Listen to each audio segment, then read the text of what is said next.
Olá pessoal, tudo bem? Nós estamos aqui hoje no Assertiva Day, um evento aqui que a gente está realizando junto com os nossos clientes, parceiros, amigos. A gente está falando muito sobre tecnologia, sobre muita coisa sobre vendas, design. Só que hoje a gente teve um toque diferente aqui também. A gente está falando um pouco de lei também, coisas diferentes, né? Geralmente o pessoal fica assim, nossa, vai falar de lei. E o que a gente está falando de lei? A gente está falando hoje sobre a Lei Geral da Proteção de Dados, né? E para isso a gente tem aqui o especialista, né, o advogado Leandro. Queria agradecer, viu, Leandro, a sua participação. Obrigado. Fica muito contente mesmo de você poder contribuir, até porque você participou ali, né, na criação dessa lei, né? Sim. Legal.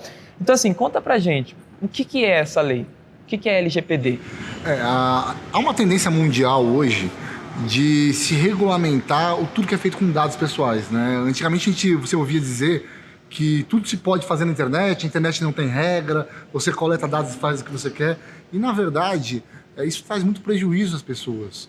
Então, o mundo ele vem se posicionando de uma forma onde estão sendo criadas legislações nos países para que, não que impeça a utilização de dados pessoais, mas que se regulamente isso e que se faça a utilização de uma forma consciente, de uma forma que não invada a privacidade, mas que também não impeça o desenvolvimento econômico e social, que é importante com os dados. Entendi.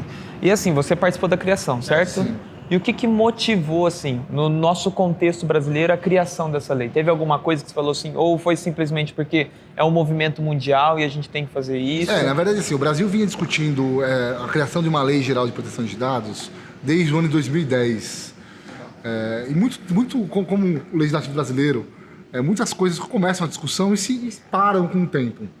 Acontece que a Europa, em 2016, ela aprovou o novo Regulamento Europeu de Proteção de Dados, que comumente é conhecido com a sigla em inglês GDPR. Esse regulamento ele foi publicado em 2016 para entrar em vigor em maio agora de 2018, passados. Quando esse regulamento ele prevê que países que não garantam a segurança jurídica para os dados de cidadãos europeus, de pessoas que residem na Europa, não poderão receber esses dados. Então imagina uma empresa brasileira que trabalha com o mercado europeu, ela ia ficar impedida de receber dados europeus, seus clientes, porque o Brasil não estava adequado para essa proteção. Então eu acredito que esse foi o maior catalisador, ou seja, o impulso maior que teve para poder fazer com que esse projeto de lei, que já vinha sendo discutido desde 2010, ganhasse fôlego em 2017, próximo da vigência da GDPR, e em 2018, com a vigência da GDPR, ele ter sido aprovado. Legal. E assim, se a gente fosse contar uma história, tipo, sobre a proteção de dados no mundo, onde que ela surgiu? Onde que surgiu essa preocupação? Olha, se você olhar historicamente, você vai ver que desde a época da Bíblia já tem proteção de dados, já falamos de privacidade. É sério.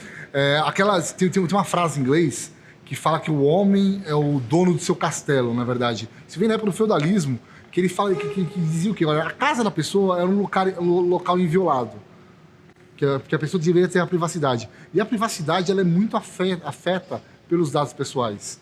A utilização de dados ela faz com que você conheça a pessoa, que você tenha acesso aos seus características de consumo, seus gostos, suas preferências.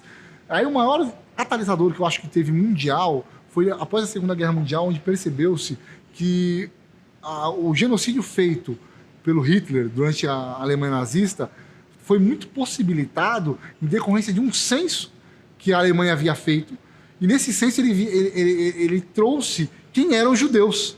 Então, com isso, quando o Hitler assumiu o poder e foi inicialmente atrás de judeus, depois ele foi atrás de outras raças e crenças, né?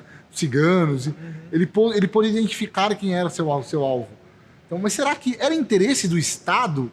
Começou a discussão, será que é interesse do Estado saber a religião das pessoas?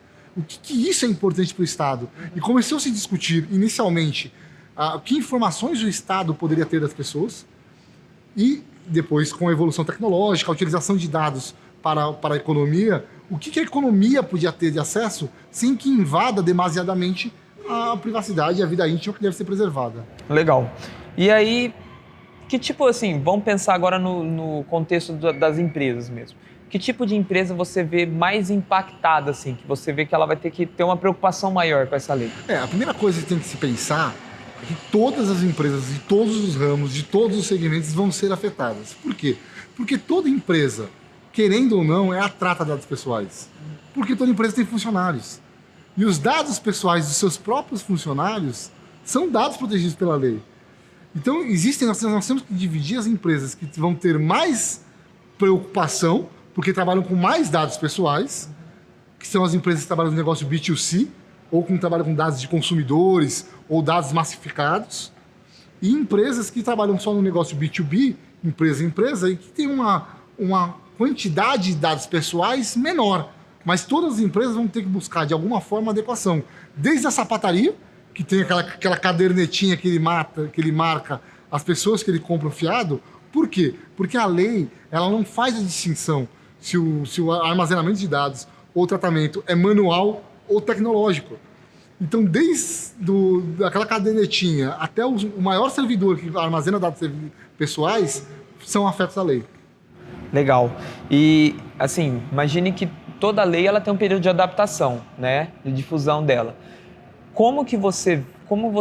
Que dica você daria para as empresas já que querem se antecipar a esse movimento da lei? Quando ela realmente... Existe algum período de transição, algum período de adaptação em relação à lei? Inicialmente, quando a lei foi editada e publicada, ela tinha uma vacatio legis, que é exatamente esse período de transição, que a lei está em vigor, mas ela está valendo, mas não está sendo aplicada ainda, que é exatamente esse período para adaptação das empresas.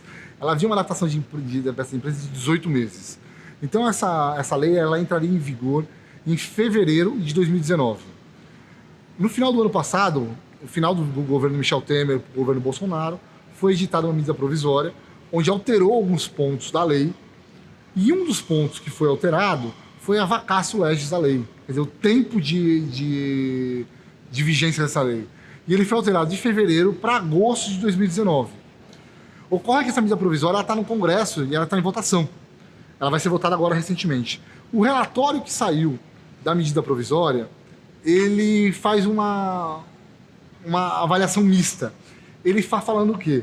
Que a lei deveria entrar em vigor em fevereiro. E só os pontos que foram alterados pela medida provisória deveriam entrar em vigor em agosto. Então, em tese, hoje, a lei vai entrar em vigor em agosto. Mas nós não vamos precisar aguardar a definição do Congresso, porque pode ser que pontos dessa lei entrem em vigor em fevereiro. Tá. Agora eu vou fazer uma pergunta assim que eu imagino que pode estar na cabeça de muito empresário, de muito profissional de marketing que trabalha com muita informação, muita gente de tecnologia, dados. Essa lei vai acabar com todo mundo, é isso? Não, pelo contrário. Essa lei ela veio para ajudar, na verdade. Muita gente vai entender que ela vai trazer um custo maior para as empresas. E efetivamente ela vai. Mas ela veio para trazer uma segurança jurídica. Ocorre que antes dessa lei, o nosso sistema legislativo ele era insuficiente para legislar os problemas. E muitas vezes, quando chegava ao judiciário, o problema era tão grande que as empresas pagavam muito caro por isso, sem saber que estavam fazendo alguma coisa equivocada. Então essa lei ela veio trazer procedimentos. Todo procedimento tem uma fase de adaptação. Então essa lei ela vai trazer procedimentos de segurança e formas de coleta de dados. A lei ela não proíbe que você trate os dados pessoais. Ela traz 10 hipóteses em que você possa trazer os dados pessoais. Aí tá todo mundo falando, agora eu só posso tratar dados pessoais com o consentimento da pessoa. E pegar o consentimento é muito difícil, ninguém vai autorizar. Não é assim. O consentimento é uma das 10 hipóteses.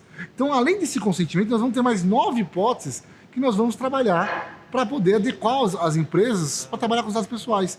Então, o trabalho que as empresas têm que fazer nesse momento é fazer uma verificação do porquê que ela precisa de dados pessoais, identificar qual é a base legal dentro dessas 10 hipóteses, se uma for o consentimento, ir atrás do consentimento, mas não é só essa, existem outras, como legítimo interesse, responsabilidade legal, para execução do contrato. Você comentou a questão da proteção ao crédito. A proteção ao crédito também, é uma hipótese que você não precisa do consentimento. Então, assim, nós temos 10 hipóteses para trabalhar. Nós vamos ter que enquadrar essas 10 hipóteses e verificar a finalidade da coleta do dado. Então, dentro disso, a empresa vai poder trabalhar. É claro que ela vai ter um trabalho de adequação, de adaptação, como tudo na vida. Assim, quando proibiram cigarro nos bares, reclamaram porque todo mundo fumava. Mas não se adaptou à sociedade e criou locais para fumantes. Eu acho que vai ser a mesma coisa. Talvez, no primeiro momento, seja ruim, porque essa fase de adaptação ao novo e depois vai se tornar uma coisa inerente da cultura. As pessoas precisam, as empresas e as pessoas precisam entender que há uma mudança de paradigma agora. Nós temos que virar a chave.